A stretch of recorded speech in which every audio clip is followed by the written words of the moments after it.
we will move the American embassy to the eternal capital of the Jewish people, Jerusalem.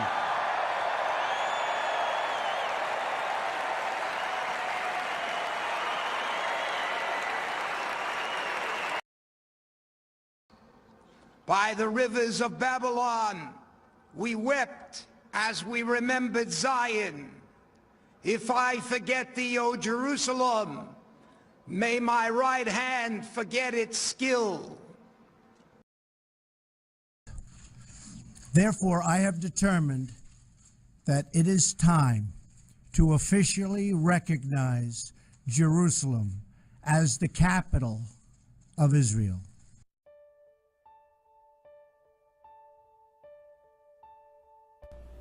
The word goy is most often used among Jews to refer to someone who is not Jewish. Translated to English, it means nation, but not the Jewish nation. So when you see the word nation, think Gentile nations. Jewish supremacist Bibi Netanyahu quoted Isaiah at the UN. The book of Isaiah is about enslaving the Gentiles. As the prophet Isaiah said, "I have made you a light unto the Gentile nations, bringing salvation to the ends of the earth." Today, 2,700 years after Isaiah spoke these prophetic words, Israel is becoming a rising power among the Gentile nations. Isaiah 61:5. Foreigners will be your servants. They will feed your flocks and plow your fields and tend your vineyards. Verse 6. And you will be called priests of the Lord. You will be named ministers of our God. You will feed on the wealth of Gentile nations, and in their riches you will boast. When you have your They Live glasses on, you'll see, Ye shall eat the riches of the Gentiles, and in their glory shall ye boast yourselves. Former chief Sephardic rabbi of Israel, Ovadia Yosef, publicly said that non-Jews exist to serve Jews. Goyim were born only to serve us. Without that, they have no place in the world, only to serve the people of Israel. Why are Gentiles needed? They will work, they will plow, they will reap, we will sit like an effendi and eat. With Gentiles, it will be like any person. They need to die, but God will give them longevity. Why? Imagine that one's donkey would die.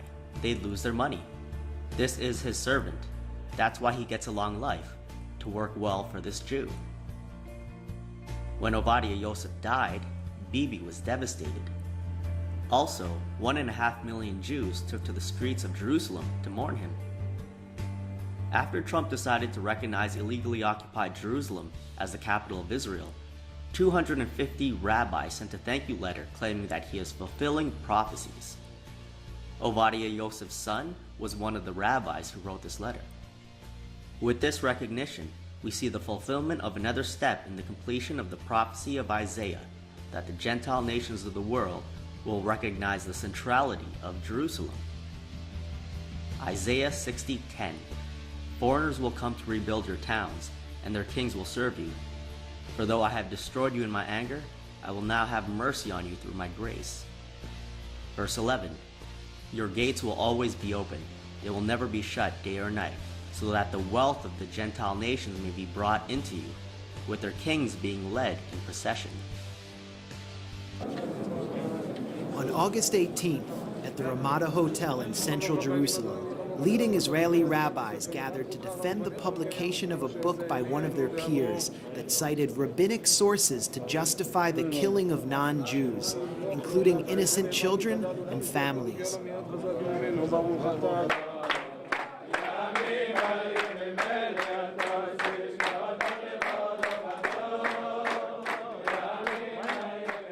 התשובה הייתה פשוטה. כולנו אומרים בהגדה של פסח, שפוך חמתך אל הגויים, שלא ידעוך על ממלכות השם.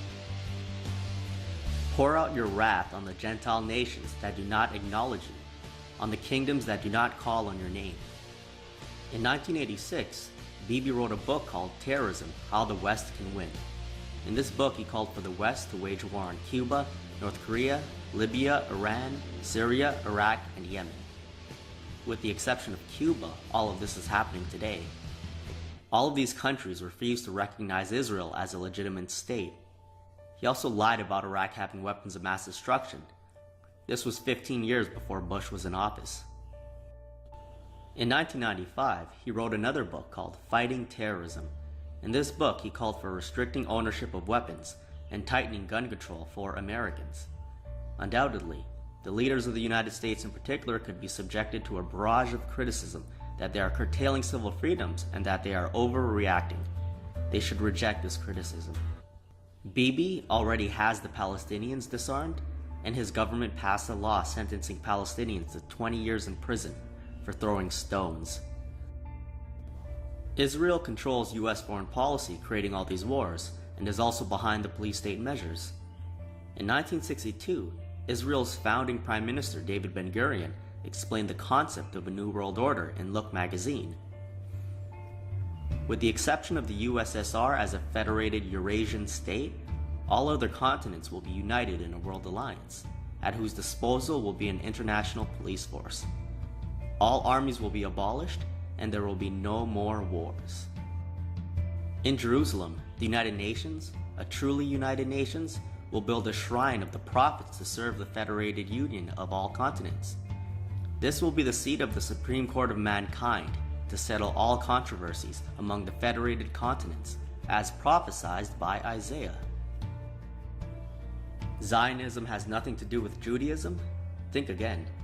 What Ben-Gurion said here was based on Judaism's end-of-days narrative, which we'll read off of Chabad's website.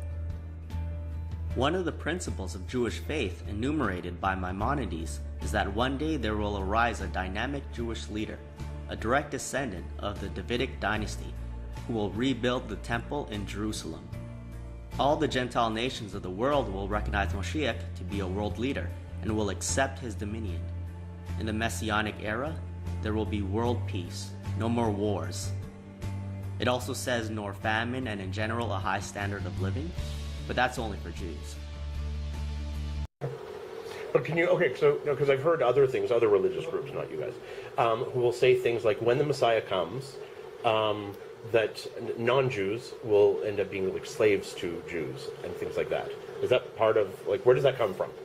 What you're saying is correct. What you're saying is correct. And what does it mean? יעבדוך העמים, יעבדוך העמים, וישתחוו לחלומי, יעבדוך העמים. It says here, יעבדוך העמים. The lands will work for you. יעבדוך העמים. See it? Okay. Well, I'll ask in English. Do you believe that the Gentiles, the Goyim, will one day become the slaves of the Jews? It's not a belief. It's part of the Torah. Okay. And they don't want the Jewish person to work. אתה חושב שהגויים יהיו עבדים של היהודים יום אחד? אמורים להיות. אוקיי, מה זאת אומרת, כאילו, אמורים להיות? לפי מה שכתוב בתורה, הגויים אמורים להיות העבדים שלנו. אוקיי.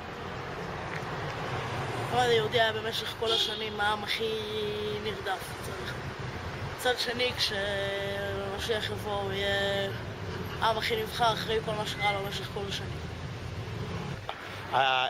האם אתה מאמין שהגויים יהיו עבדים של היהודים יום אחד? כן, זה כתוב בתורה. אוקיי, ומה זה אומר? כל מה בתורה אני מאמין. כן? ומה כתוב? כתוב בפירוש שהגויים יהיו עבדים שלנו? כן, כתוב שאחרי ביאת המשיח, אני אומר, כתוב אחרי ביאת המשיח, אני לא יכול להביא את הפסוק המדויק, אבל כתוב שאחרי ביאת המשיח יהיה מלחמה מאוד מאוד גדולה, ובסופו של דבר כן, הגויים יהיו עבדים של היהודים במשך תקופה, ואחרי זה העולם יחזור כאילו לקדמותו. זה מה שאני... אוקיי. על כל... טוב, אני לא יודע להביא את המספר המדויק, על כל יהודי אמור להיות 800 או יותר עבדים